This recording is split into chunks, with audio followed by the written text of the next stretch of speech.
अभी ये जो आपने इंसेंटिव ना लेने वाली बात की, इससे कहीं आपके अपने जो दोस्त अहबाब हैं वो ना नाराज़ हुए? मेरी जिम्मेदारी है, मैं सारी बिजनेस कम्युनिटी की तरफ से बात कर रहा हूँ और बिल्कुल कन्विक्शन के साथ बात कर रहा हूँ। ये 4 ईज हैं, आपकी इफिशिएंसी है, एक्सपोर्ट्स हैं, इसी तरह की बहुत सारी चीज़। इसके आगे मैं ये कहता हूँ कि 4 जो ये 5 पीज हैं, progressive, pragmatic, productive and prosperous, ये हम सब देखना चाहते हैं। 2008 में बांग्लादेश और पाकिस्तान की टेक्सटाइल की एक्सपोर्ट बिल्कुल बराबर थी।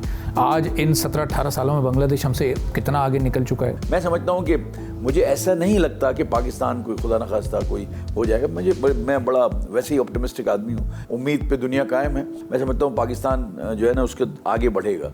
मैं सबको ईद मुबारक कहता हूँ और मैं अपनी जानिब से कराची की बिजनेस कम्युनिटी की तरफ से अहलियान पाकिस्तान को बहुत बहुत ईद मुबारक। देखिए ईद के दूसरे रोज प्रोग्राम व्यापार में रात 11:03 पर सिर्फ बोल न्यूज पर।